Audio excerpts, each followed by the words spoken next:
Hello बच्चों, let's read the question. The question says we are given statement 1, gold chloride AuCl3 solution cannot be stored in vessel made of copper, iron, nickel, chromium and zinc and tin.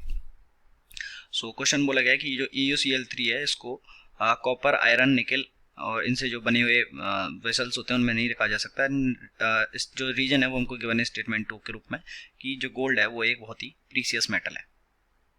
तो ये statement हमको सबसे पहले इसके लिए की concept लिखना पड़ेगा। तो अगर हम यहाँ पे इस क्वेश्चन में की कॉन्सेप्ट की बात करें, so the key concept for this question is इसका रिडक्शन पोटेंशियल।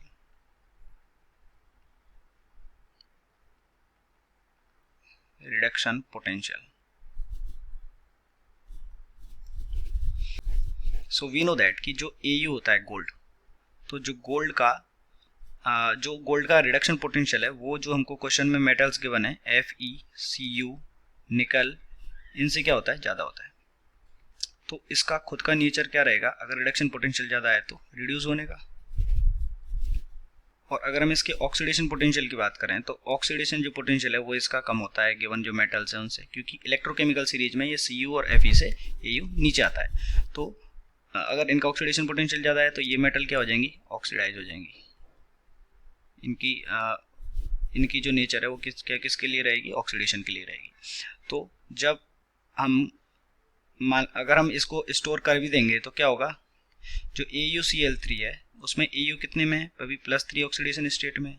अगर हम इसको Fe के साथ रख देंगे तो ये क्या बना लेगा, FeCl3 + Eu, क्योंकि जो इन मेटल्स हैं इनकी नेचर होती है ऑक्सीडाइज होने की। तो ये देखिए जो Fe है वो क्या हो गया, ऑक्सीडाइज हो गया। और ये वाला ये Au नहीं Cu नहीं Au आएगा इस जगह पे।